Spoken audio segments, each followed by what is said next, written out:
Vision heroes. More like, oh snap, these are actually good. For all of you hero lovers, we got another wave of support for the archetype, coming in the form of Vision heroes. These cards are way better than you think, and in this video, whether we talk about the basics of the archetype or how it will impact heroes in general, today we'll be figuring out the destiny heroes have, and find out why heroes are crazy right now. Before we get into that, if you guys want to join an amazing community of people that all love Yu-Gi-Oh, make sure you guys check out my Discord server. It's an awesome time and I love to have you there.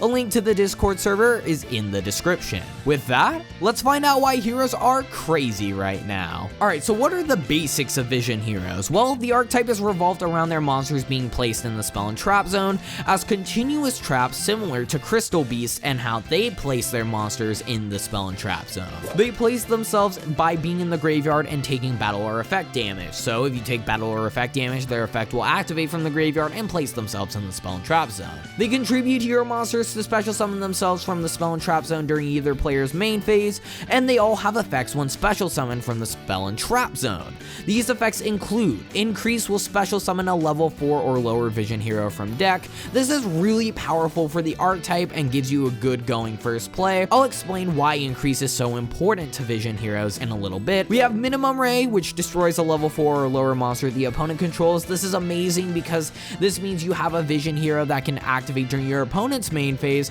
and special summon itself and have some form of removal. Destroying a level 4 or lower monster may sound kind of bad, but it's actually not as bad as you think. Let's say your opponent just normal summons Spinny or summons Gazelle or anything of the sort. You can use Minimum Ray during your opponent's main phase and special summon itself, then pop that Gazelle, and that means your opponent's gonna have more trouble playing through the board. BladeYGO increases a monster's attack by 800, which is actually really prevalent in some cases for Destiny Hero Dystopia because it gives the monster 800 attack and it can be used during your opponent's main phase.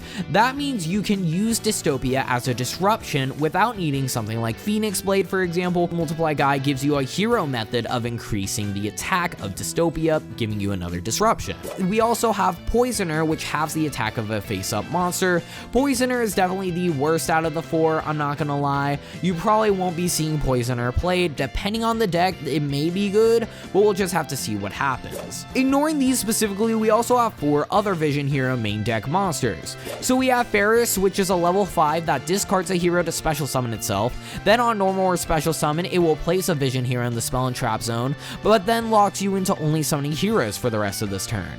You may not realize it, but Ferrous is probably the most important Vision hero to have been released, and this card is incredible for the archetype in unison with the other Vision heroes, and I'll go more in depth as to why in a little bit. Graviton on normal or special summon will add a banished hero to hand and contribute a special summon 2 Vision heroes from the spell and trap zone. While the normal or special summon effect is interesting and may come up in the future as a good way to recur resources, the tribute effect isn't as prevalent as you would think because Vision heroes just don't have enough good methods to place heroes in the spell and trap zone, but I'll elaborate more on that when we get to the problems with the archetype. Vion, you probably all know, sends any hero from the deck to the grave and can banish a hero to add poly to hand.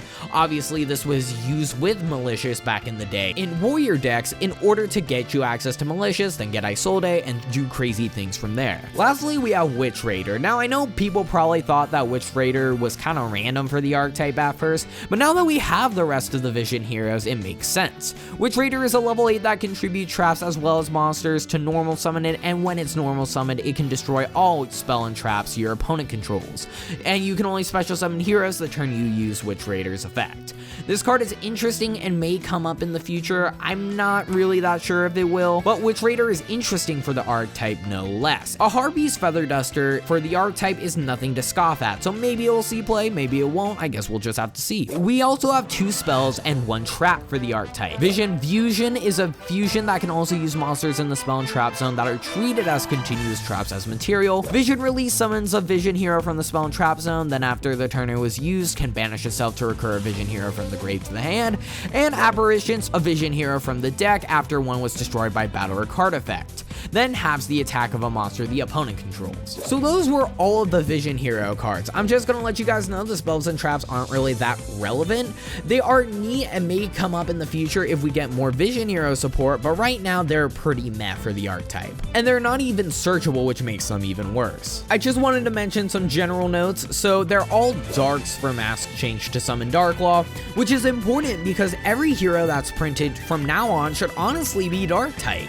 Darklaw is huge for heroes being able to go first, because when they're locked into heroes, it's important to have something good to turbo into like Darklaw. We all know Darklaw, it's a one-sided macro Cosmos on a 2400 body, and will also banish cards out of the opponent's hand after they add something. In the right format, Darklaw is incredible, and so any dark hero becomes even better because it can be used with mask change for Darklaw. Lastly, let's talk about Isolde for a second. Isolde isn't a hero, but it still is so good in the deck. Any 2 warriors equals Shadow Mist to search mask change and gets you access to Phoenix Blade in grave. And honestly, Phoenix Blade is better in this deck than in most decks because you can use Phoenix Blade with Dystopia to get a free pop. Phoenix Blade just gives you even more value because of Dystopia, and so I think Isolde should really be run, honestly. Isolde is just too good not to run regardless of it not being a hero. You can technically play both Isolde and Ferrous regardless, because Isolde gets you a hero to pitch for Ferrous, and then you can lock yourself into heroes afterwards. It really depends on the player, however, if you should play Isolde, and we're just gonna have to find out how hero players decide to play the deck to find out whether you should be playing Isolde or not, or we go for a list specifically using extra hero Cross Crusader, because Cross Crusader is actually an amazing card for heroes when locked into heroes only. So why is the archetype good and bad? Well, vision heroes aren't that great as a standalone deck. There are not enough efficient ways of placing cards in the spell and trap zone. While Ferrous is amazing and will see play 100%, which I'll describe in a second, as a standalone deck, they need other ways of placing cards in their spell and trap zone other than Ferrous and their effects.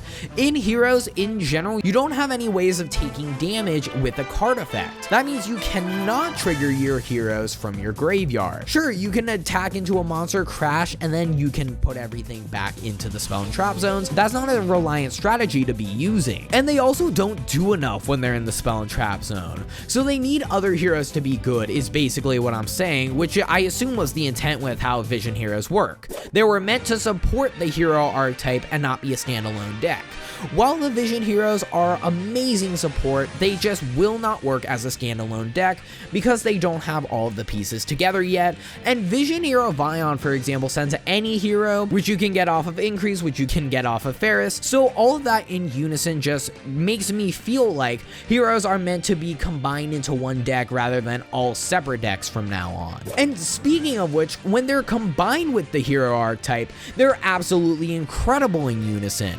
Ferrous with the rest of the hero archetype is a game changer. It provides way more consistency because Ferrous can grab Increase, which leads to Increase tributing Ferrous, special summoning itself, grabbing Vion from deck, sending Malicious, which from there you can summon extra hero Cross Crusader, which leads to you special summoning Malicious back, extra hero Cross Crusader tributing the Malicious, getting a search, and then from there you just go the heck in. And not only all of this, Ferrous can also be used as a combo piece. So like I was saying with Isolde, if you're playing Isolde, you can get a search for a Destiny Hero Celestial, for example, or anything that will work well in the grave that you don't need to use on that turn, and then pitch it for Ferrous. Ferrous will special summon itself, and from there you just go in even further, because now you have the guaranteed mask change. If you go the specific route where you summon Isolde and then later you summon Ferrous, you can easily go for a Darklaw plus a Dystopia, and I think that's going to be probably the best way of playing the deck from here on out. The engine also provides more power, so minimum Ray being able to destroy level 4 or lower monsters during the opponent's main phase is practical,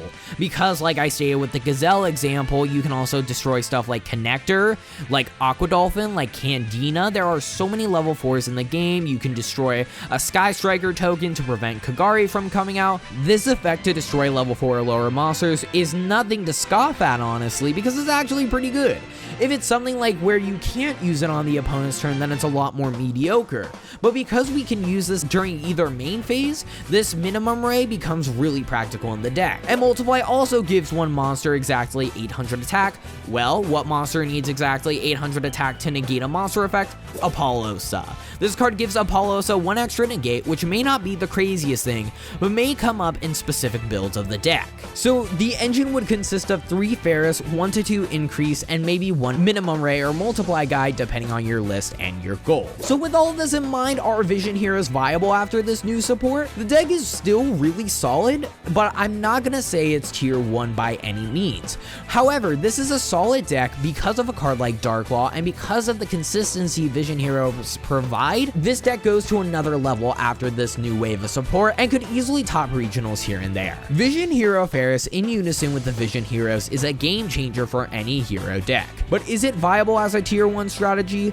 Maybe not. However, that doesn't change just how good this archetype is for heroes and just how much crazier heroes become after this new support. But in the end, that was why heroes are crazy right now. Thank you guys so much for watching, and with that, I'll see you soon.